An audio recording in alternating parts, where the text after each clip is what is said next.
के सरहदां तोड़ दिओ, वो दुनिया दे लोको सानू साडा ननकाना मोड़ दिओ, साडा पंजा साहब मोड़ दिओ, ये पंजाब भी मेरा है, वो पंजाब भी मेरा है। लਹਿੰਦੇ ਤੇ ਚੜ੍ਹਦੇ ਪੰਜਾਬ ਦੇ ਸ਼ਾਇਰਾਂ, ਫਨਕਾਰਾਂ, ਅਦਾਕਾਰਾਂ ਦੇ ਨਾਮ ਚੰਦ ਲਾਈਨਾਂ ਅਰਜ਼ ਕਰਨ ਦੀ ਕੋਸ਼ਿਸ਼ ਕਰ ਰਿਹਾ। ਗੌਰ ਨਾਲ ਸੁਣਨਾ।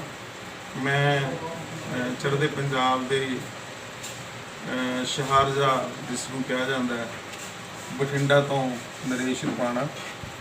ਵੈਸੇ ਮੈਂ ਬੈਂਕ ਆਫਿਸਰ ਹਾਂ ਸਟੇਟ ਆਫ ਇੰਡੀਆ ਦੇ ਵਿੱਚ, ਤੇ ਨਾਲ ਹੀ ਮੇਰਾ ਸ਼ੌਕ ਹੈ, ਮੈਂ ਐਂਕਰਿੰਗ ਕਰਦਾ ਔਰ ਪੂਰੇ ਵਿਸ਼ਵ ਦੇ ਵਿੱਚ ਮੈਂ ਐਂਕਰਿੰਗ ਕਰਨ ਜਾਂਦਾ। ਪੰਜਾਬ ਦੇ ਵੱਡੇ ਵੱਡੇ ਫਨਕਾਰਾਂ ਨਾਲ, ਗੁਰਦਾਸ ਮਾਨ ਤੋਂ ਲੈ ਕੇ ਦਲੇਰ ਮਹਿੰਦੀ, ਮਿੱਕਾ ਸਿੰਘ ਔਰ ਜਿੰਨੇ ਵੀ ਵੱਡੇ ਨਾਮ ਨੇ, ਜਿੰਨੇ ਵੀ ਵੱਡੇ ਕਮੇਡੀਅਨਸ ਨੇ, ਫਿਲਮ ਅਦਾਕਾਰ ਨੇ, ਸਭ ਦੇ ਨਾਲ ਮੈਂ ਐਂਕਰਿੰਗ ਕਰਨ ਜਾਂਦਾ। मैं बहुत मशहूर हाँ अपने परम प्यारे मित्र और मेरे बहुत ही सत्कारयोग शख्सियत जिहड़े कि जिन्होंने एक नवा थीम कढ़िया है कि तेरा पंजाब ना मेरा पंजाब, अपना पंजाब।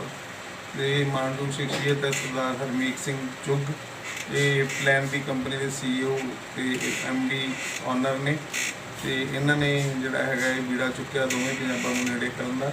तो उत्थों मेरे बहुत सारे पाकिस्तानी शायर ते फनकार दोस्त भी बन गए हैं, क्योंकि मैं पिछले दिन उत्थे एक प्रोग्राम करन गया सी अपना पंजाब।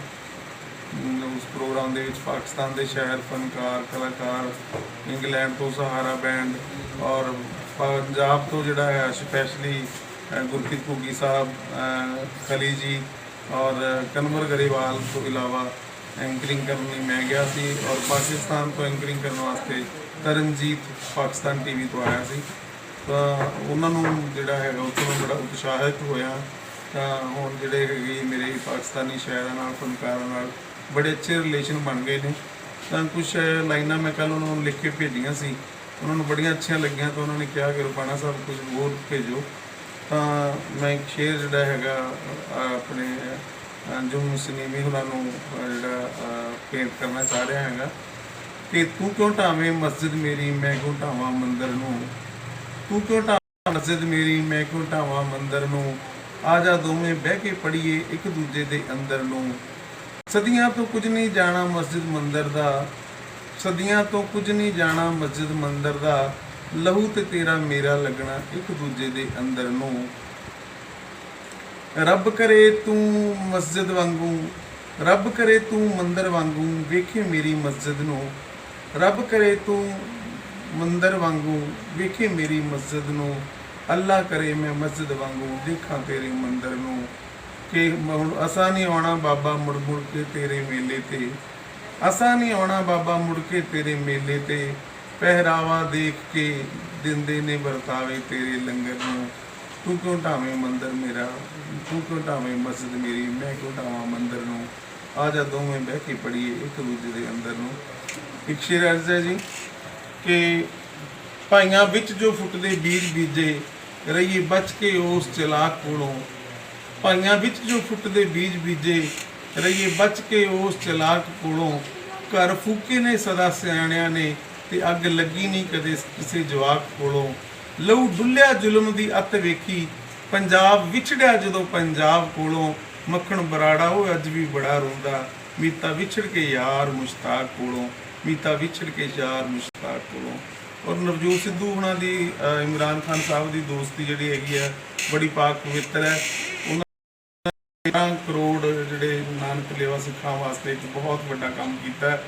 कहण नूं तां कोई भी सिरा लै रहा, पर जो नवजोत सिद्धू हुणां ने, इमरान खान हुणां ने करतारपुर साहब जिहड़े गुरुद्वारा साहब सानूं दिता हैगा, उन्हां बारे मैं अर्ज करना चाहांगा कि फुੱਲ कदे फरमाइश ते नहीं खिड़दे, फुੱਲ कदे फरमाइश ते नहीं खिड़दे, कहण नाल नहीं नचदे मोर हुंदे, नित नित नहीं गीतांजलि लिखी जांदी, रोज़ रोज़ नहीं पैदा टैगोर हुंदे, रांझे सारे नहीं छेड़ू मझियां दे, रांझे सारे नहीं छेड़ू मझियां दे, कृष्ण सारे नहीं मक्खण हुंदे, नी सानू रहण दे आसरे अंबरां दे, छतरी वाले ते कबूतर ने होर हुंदे, छतरी वाले ते कबूतर ने होर हुंदे। सच्चे पातशाह परमात्मा इस लड़ी नूं होर अगे वधावे और साडे पंजाब विच रहिंदियां संगतां जिहड़ियां हैगीआं पाकिस्तान विच जिन्ने भी गुरुद्वारा साहिबान ने उन्हां दे खुले दर्शन दीदार करन वास्ते जाण ਆਉਣ ਔਰ ਬੰਦਾ ਲਾਹੌਰ ਜਾਏ, ਲਾਹੌਰ ਦੀ ਬਿਰਿਆਨੀ ਖਾਵੇ ਤੇ ਆ ਕੇ ਅੰਮ੍ਰਿਤਸਰ ਮੱਥਾ ਟੇਕੇ। ਇਦੋਂ ਵਧੀਆ ਗੱਲ ਹੋਰ ਕੀ ਹੋ ਸਕਦੀ ਹੈ। ਹਰਮੀਤ ਸਿੰਘ ਹੋਣਾ ਦੀ ਇਹੀ ਸੋਚ ਹੈ, ਇਸੇ ਸੋਚ ਤੇ ਉਹ ਪਹਿਰਾ ਦੇ ਰਹੇ ਨੇ ਤੇ ਉਹ ਬੜਾ ਅੱਛਾ ਜਿਹੜਾ ਹੈਗਾ ਦੀਨ ਦੁਖੀਆਂ ਦੇ, ਜਿੰਨੇ ਦੁਬਈ ਦੇ ਵਿੱਚ ਪ੍ਰਵਾਸੀ ਦੀਨ ਦੁਖੀ ਨੇ, ਚਾਹੇ ਉਹ ਬੰਗਲਾਦੇਸ਼ ਦੇ ਨੇ, ਚਾਹੇ ਉਹ ਪਾਕਿਸਤਾਨ ਦੇ ਨੇ, ਚਾਹੇ ਉਹ ਫਿਲੀਪੀਨ ਦੇ ਨੇ ਤੇ ਚਾਹੇ ਉਹ ਪੰਜਾਬ ਦੇ ਨੇ, ਉਹ ਉਹਨਾਂ ਦੇ ਦਰ ਤੇ ਕੋਈ ਵੀ ਚਲਾ ਜਾਵੇ ਉਹ ਉਹਨਾਂ ਦੇ ਖਾਲੀ ਨਹੀਂ ਮੋੜਦੇ। ਉਹਨਾਂ ਦੇ ਦਰ ਤੇ ਜਿਹੜਾ ਹੈਗਾ ਕੋਈ ਬੰਦਾ ਕਦੇ ਖਾਲੀ ਨਹੀਂ ਆਉਂਦਾ। ਜੇ ਕਿਸੇ ਕੋਲ ਟਿਕਟ ਜੋਗੇ ਪੈਸੇ ਨਹੀਂ ਹੈਗੇ, ਉਹ ਟਿਕਟ ਜੋਗੇ ਪੈਸੇ ਦਿੰਦੇ ਨੇ। ਜੇ ਕਿਸੇ ਦਾ ਕੋਈ ਇਲਾਜ ਨਹੀਂ ਹੋ ਰਿਹਾ, ਉਹਨਾਂ ਦਾ ਇਲਾਜ ਕਰਵਾਉਂਦੇ ਨੇ। ਜੇ ਕਿਸੇ ਨੂੰ ਕੋਈ ਉੱਥੇ ਟੈਕਨੀਕਲ ਪ੍ਰੋਬਲਮ ਆ ਰਹੀ ਹੈ, ਕੋਈ ਉਸਦਾ ਜਿਹੜਾ ਰੁਬਾਬ ਹੈ ਉਸਨੂੰ ਤੰਗ ਕਰ ਰਿਹਾ, ਤਾਂ ਉਹ ਉਸ ਨੂੰ ਵਕੀਲ ਦੀ ਸਹਾਇਤਾ ਦਿਵਾਉਂਦੇ ਨੇ। ਔਰ ਸਭ ਤੋਂ ਵੱਡੀ ਗੱਲ ਕਿ ਉਹਨਾਂ ਨੇ ਉੱਥੇ ਜਿੱਥੇ ਉਹਨਾਂ ਦਾ ਫਾਰਮ ਹਾਊਸ ਹੈ, ਜਿੱਥੇ ਉਹਨਾਂ ਦਾ ਵੇਅਰ ਹਾਊਸ ਹੈ, ਉਹਦੇ ਵਿੱਚ ਹੀ ਜਿੱਥੇ ਉਹਨਾਂ ਦਾ ਆਫਿਸ ਹੈ, ਇੱਕ ਗੁਰਦੁਆਰਾ ਸਾਹਿਬ ਸਥਾਪਿਤ ਕੀਤਾ ਹੋਇਆ ਹੈ। ਗੁਰਦੁਆਰਾ ਸਾਹਿਬ ਦੇ ਵਿੱਚ ਜਿਹੜਾ ਹਰ ਸ਼ੁੱਕਰਵਾਰ ਨੂੰ ਜੁਮੇ ਵਾਲੇ ਦਿਨ ਪਾਠ ਹੁੰਦਾ ਹੈ। ਪਾਠ ਤੋਂ ਬਾਅਦ ਜਿਹੜਾ ਕੀਰਤਨ ਹੁੰਦਾ ਹੈ, ਕੀਰਤਨ ਤੋਂ ਬਾਅਦ ਸਾਰੀ ਸੰਗਤ ਨੂੰ ਲੰਗਰ ਛਕਾਇਆ ਜਾਂਦਾ ਹੈ। ਔਰ ਜਿੰਨੇ ਵੀ ਕਾਲੇ ਗੋਰੇ ਜਾਂ ਪੰਜਾਬੀ ਪ੍ਰਵਾਸੀ ਉੱਥੇ ਆਉਂਦੇ ਨੇ, ਸਭ ਨੂੰ ਜਿਹੜਾ ਹੈਗਾ ਇੱਕ ਸੰਗਤ ਤੇ ਪੰਗਤ ਦੀ ਕਹਾਵਤ ਦੇ ਮੁਤਾਬਿਕ ਜਿਹੜਾ ਲੰਗਰ ਛਕਾਇਆ ਜਾਂਦਾ ਹੈ। ਔਰ ਦੂਜੀ ਜਿਹੜੀ ਸਭ ਤੋਂ ਵੱਡੀ ਗੱਲ ਹੈ ਉਹ ਇਹ ਹੈ ਕਿ ਜਿਹੜੇ ਲੋਕਾਂ ਨੂੰ ਅਰਬੀ ਤੇ ਇੰਗਲਿਸ਼ ਨਹੀਂ ਆਉਂਦੀ, ਉਹਨਾਂ ਵਾਸਤੇ ਅਰਬੀ ਤੇ ਇੰਗਲਿਸ਼ ਦੀਆਂ ਕਲਾਸਾਂ ਵੀ ਲਾਈ ਜਾਂਦੀਆਂ। ਔਰ ਇਸ ਤੋਂ ਵੱਡੀ ਗੱਲ ਇਹ ਹੈ ਕਿ ਹਰਮੀਤ ਸਿੰਘ ਜੀ ਨੇ ਜੇ ਕੁਝ ਲੋਕ ਜਿੱਦਾਂ ਡਿਪਰੈਸ਼ਨ 'ਚ ਆ ਜਾਂਦੇ ਨੇ, ਕਿੰਨੇ ਸਾਲ ਆਪਣੇ ਘਰਾਂ ਨੂੰ ਨਹੀਂ ਗਏ ਉਹ, ਤੇ ਉਹ ਡਿਪਰੈਸ਼ਨ 'ਚ ਆ ਜਾਂਦੇ ਨੇ, ਉਹਨਾਂ 'ਚ ਡਾਕਟਰ ਲਿੰਡਸੇ ਜਿਹੜੇ ਕਿ ਇੰਗਲੈਂਡ ਦੇ ਨੇ, ਉਹਨਾਂ ਨੂੰ ਪੱਕਾ ਅਪਾਇੰਟ ਕੀਤਾ ਹੋਇਆ ਤੇ ਹਰ ਸ਼ੁੱਕਰਵਾਰ ਉਹ ਉਹਨਾਂ ਦਾ ਦੇਖਭਾਲ ਵੀ ਕਰਦੇ ਨੇ। ਬਹੁਤੀਆਂ ਗੱਲਾਂ ਨਾ ਕਰਦਾ ਹੋਇਆ ਮੈਂ ਇਹੀ ਕਹਾਂਗਾ ਕਿ ਕਿਸੇ ਹਾਲ ਹੀ ਸਹੀ ਆਖਰ ਵਕਤ ਹੈ ਵਕਤ ਤਾਂ ਗੁਜ਼ਰ ਜਾਏਗਾ। ਕਿਸੇ ਹਾਲ ਹੀ ਸਹੀ ਆਖਰ ਵਕਤ ਹੈ ਵਕਤ ਤਾਂ ਗੁਜ਼ਰ ਜਾਏਗਾ। ਆਓ ਵਿਛੜਨ ਤੋਂ ਪਹਿਲਾਂ ਸਮੇਟ ਲਈਏ ਯਾਦਾਂ, ਫਿਰ ਕੀ ਪਤਾ ਕੌਣ ਕਿੱਧਰ ਜਾਏਗਾ, ਫਿਰ ਕੀ ਪਤਾ ਕੌਣ ਕਿੱਧਰ ਜਾਏਗਾ। ਤੁਹਾਡਾ ਸਾਰਿਆਂ ਦਾ ਬਹੁਤ ਬਹੁਤ ਧੰਨਵਾਦ। ਸਤਿ ਸ਼੍ਰੀ ਅਕਾਲ, ਨਮਸਕਾਰ, ਆਦਾਬ।